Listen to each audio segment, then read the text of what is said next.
Hi friends, అందరూ ఎలా ఉన్నారు? ఈరోజు వచ్చేసి నేను కొద్దిగా స్టాక్ మార్కెట్ గురించి అయితే ఒకసారి డిస్కషన్ చేస్తాను అనమాట. స్టాక్ మార్కెట్లో వచ్చేసి మనకి ఎంట్రీ పాయింట్ వచ్చేసి కొద్దిగా చూసి కొనుక్కోండి అనమాట. కొద్దిగా ఏంటంటే మనము ఏ స్టేజ్లో అంటే ఆ స్టేజ్లో మనం ఎంట్రీ అయినామంటే కొద్దిగా మనకైతే లాస్ వస్తాయి. అందుకని చెప్పేసి మీరు ఏ స్టేజ్లో పడితే ఆ ఎంట్రీ పాయింట్ అనేది కొద్దిగా చూసుకొని ఎంటర్ అవ్వండి. నేను కూడా కొద్దిగా ఎంటర్లో నేను ఫస్ట్ టైం అనమాట, నాకు కొద్దిగా ఎక్స్పీరియన్స్ లేదు స్టాక్ మార్కెట్లో. ఫస్ట్ టైం నేను ఎంటర్ చేసేటప్పుడు వచ్చేసి ఏముండదు అనేసి ఏ మార్కెట్ హై వాల్యుయేషన్లో ఉన్నప్పుడు అంటే మార్కెట్ పీక్లో ఉన్నప్పుడు ఎంటర్ అయిపోయినాయి అనమాట. అన్నీ అయితే నష్టాలు వచ్చేసినాయి, కొన్ని అయితే లాభాలు ఉన్నాయన్నమాట. ఐటీసీ లైక్ ఎఫ్ఎంసీజీ అయితే కొద్దిగా లాభాలు అయితే ఉన్నాయి.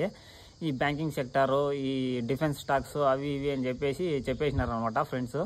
అవన్నీ వచ్చేసి నేను తీసుకున్న తర్వాత ఏమైందంటే అవి కొద్ది రోజులు అయితే బాగానే ఉన్నాయి, ర్యాలీ చేసాయి అనమాట. తర్వాత వచ్చేసి అందరూ మార్కెట్ వచ్చేసి క్రాష్ అయిపోయింది. ఇది బడ్జెట్ అనౌన్స్ చేసింది కదా, ఆమె నిర్మలా సీతారామన్ గారు బడ్జెట్ అయితే అనౌన్స్ చేశారు. తర్వాత నుంచి మార్కెట్ అయితే క్రాష్ అయిపోయింది. మార్కెట్ ఎందుకు క్రాష్ అయిందంటే స్టాక్ మార్కెట్ నుంచి ఎక్కువ వాళ్ళకి వచ్చేసి ట్యాక్స్ ఎక్కువ ఉంది అనమాట. అందుకనేసి మార్కెట్లో కొద్దిగా బెనిఫిట్ లేదనే ఉద్దేశంతో అందరూ వచ్చేసి మన ఇండియన్ స్టాక్ మార్కెట్లో అయితే ఇన్వెస్ట్ చేయడం లేదు. యుఎస్ స్టాక్ మార్కెట్లో యుఎస్కి షిఫ్ట్ అయిపోతున్నారు అనమాట.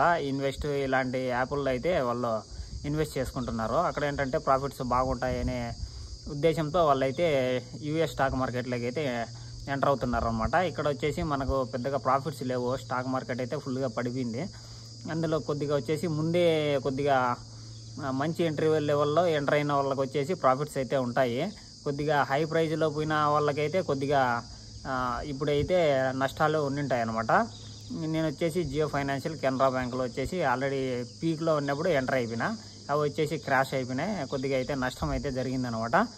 అది ఏంటంటే అది ఎంత అయితే చెప్పలేను. కొంతమంది ఏంటంటే నా మెంబర్షిప్లో జాయిన్ అవ్వండి, నీకు ఫుల్గా మీకు ఇన్ఫర్మేషన్ ఇచ్చాను, అది ఇస్తాను ఇది ఇస్తాను అని చెప్పేస్తారనమాట. అలాంటివేవి మన యూట్యూబ్ ఛానల్లో అయితే లేవు అనమాట.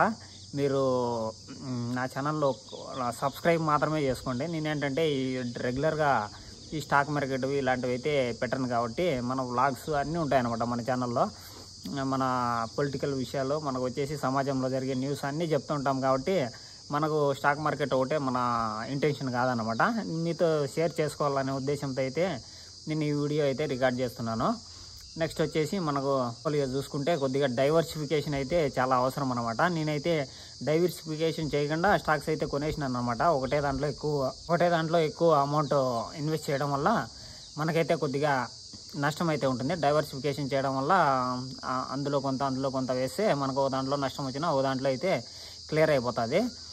ఇంకా కొద్దిగా మనము నేర్చుకోవాలన్నమాట ఈ మూమెంటమ్ స్టాక్స్ గురించి. మూమెంటమ్ స్టాక్స్ కూడా కొద్దిగా ఏంటంటే కొందరు లో ప్రైజ్లో ఎంట్రీ అయ్యేసి కొద్దిగా ప్రైస్ పెరిగేలకు అమ్మేస్తారనమాట. అలాంటివి కూడా కొద్దిగా ప్రాఫిట్స్ వస్తాయి. మనకు 4% నుంచి 5% వరకు మనకు ప్రాఫిట్స్ అయితే బుక్ చేసుకోవచ్చు. అవన్నీ ఏంటంటే మనం రెగ్యులర్ అప్డేట్లో ఉండాలా, వాటికి వచ్చేసి మనం డైలీ మానిటరింగ్ అయితే చేస్తూ ఉండాలా, లేకపోతే మనకైతే అవన్నీ మనం లాస్ట్లోకి వెళ్ళిపోతాం అనమాట. అలాంటి మూమెంటమ్ స్టాక్స్, ఇప్పుడు మూమెంటమ్ స్టాక్స్ వచ్చేసి అపోలో టైర్స్ ఇట్లాంటి కొన్ని ఉన్నాయన్నమాట. అవి వచ్చేసి మనం ఏంటంటే అబ్జర్వేషన్లో పెడితేనే, లేకపోతే మనకు నష్టాలు కూడా వస్తాయి. లాంగ్ టర్మ్లో ఇన్వెస్ట్ చేసిన వాళ్ళకైతే కొద్దిగా ఎటువంటి ఇబ్బంది లేదు. అలాంటి స్టాక్స్లో అలాగే హోల్డ్ చేసి పెట్టుకుంటే మనకు లాంగ్ టర్మ్లో కొద్దిగా బెనిఫిట్ ఉంటుంది. మూమెంటమ్ స్టాక్స్ గురించి అంటే స్వింగ్ ట్రేడింగ్ చేసేవాళ్ళు కొద్దిగా జాగ్రత్తగా ఉండండి. ఏ పాయింట్లో పడితే ఆ పాయింట్లో ఎంట్రీ ఇచ్చేస్తే మనకు లాస్ అయితే విపరీతంగా వస్తుంది. నెక్స్ట్ వచ్చేసి ఈ బ్యాంకులు కూడా పడిపోయినాయి అనమాట. బ్యాంకింగ్ సెక్టర్ అతను చెప్పాడు 400% రిటర్న్ వస్తుంది, 200% రిటర్న్ ఇచ్చేస్తుంది అంట.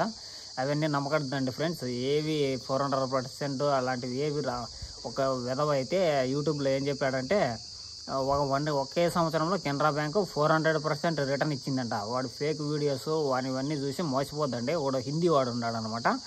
అలాంటి యూట్యూబర్స్ నమ్మకుండా మీ ఓన్ రీసెర్చ్ చేయండి. ఈ స్క్రీనర్ ఇలాంటివి ఉన్నాయి కదా, వీటిల్లో అయితే మనము వాటిని చూసుకొని చెప్పి స్టాక్స్ మొత్తం వాటి పిఈ రేషియో ఏంటి, దాంట్లో క్యాష్ ఫ్లో ఏంటి, ఇవన్నీ చూసుకొని మనం అయితే బుక్ చేసుకుంటే మనం అదే స్టాక్స్ కొనుక్కుంటే మనకు కొద్దిగా ప్రాఫిట్ అయితే తీసుకోవచ్చు. లేదంటే ఈ యూట్యూబర్స్ ఇన్ఫ్లుయెన్సర్స్ను అందరినీ నమ్మేసి ఏది పడితే అది కొనేస్తే మనకి నష్టం ఉంటుంది. కొంతమంది ఏంటంటే యూట్యూబ్లో అదే పనిగా పని కొట్టుకొని ఉంటారు. వాళ్ళు వచ్చేసి స్టాక్స్లో ఇన్వెస్ట్ చేయరు. పెద్ద ఇన్వెస్టర్ మాదిరి నా కమ్యూనిటీలో జాయిన్ అవ్వండి అంటుంటారు. అక్కడ జాయిన్ అయితే వాళ్ళ పోర్ట్ఫోలియో ఏం పెద్ద ఉండదు అనమాట, తక్కువలోనే ఇన్వెస్ట్ చేసి ఉంటారు. అలాంటి మాటలు కూడా నమ్మకద్దండి. వాళ్ళకి ఏంటంటే అట్లా మెంబర్షిప్ వస్తుంది, ఇట్లా వచ్చేసి వ్యూస్ కూడా వస్తాయన్నమాట, అట్లా చేస్తారు. వారిని కూడా నమ్మద్దండి. కొందరు వచ్చేసి పడిపోయిన స్టాక్స్ను కూడా వాళ్ళు వచ్చేసి ప్రమోట్ చేస్తుంటారు. ఈ స్టాక్ పొటెన్షియల్ ఉంది, ఈ స్టాక్స్కి వీటిలో ఇన్వెస్ట్ చేయండి అంటారు. ఎందుకంటే వాళ్ళు అందులో ఆల్రెడీ ఇన్వెస్ట్ చేసేసి ఉంటారు. మనము ఎంటర్ అయితేనే వాళ్ళు వచ్చేసి కొద్దిగా స్టాక్ ప్రైస్ పెరిగిపోతుంది అన్నమాట. స్టాక్ ప్రైస్ పెరిగితే వాళ్ళు వచ్చేసి ఎగ్జిట్ అయిపోతారు. అట్లా మోసాలు కూడా మార్కెట్లో అయితే జరుగుతున్నాయి అన్నమాట. ఇవన్నీ అయితే మీరు దృష్టిలో పెట్టుకోండి. కొద్దిగా ఏంటంటే జాగ్రత్తగా ఉండాలన్నమాట. మనలాంటి వాళ్ళు బిగినర్స్ వచ్చేసి మీరు కూడా ఎంతమంది కొత్తగా ఈ స్టాక్ మార్కెట్ గురించి నేర్చుకుంటున్నారో కింద కామెంట్ సెక్షన్లో కామెంట్ చేయండి. ఇలాంటి మరిన్ని విశేషాల కోసం నా ఛానల్ని లైక్ చేయండి. ఈ రోజుకి ఇంతేనమాట. జై హింద్, జై Bharat. Thank you very much.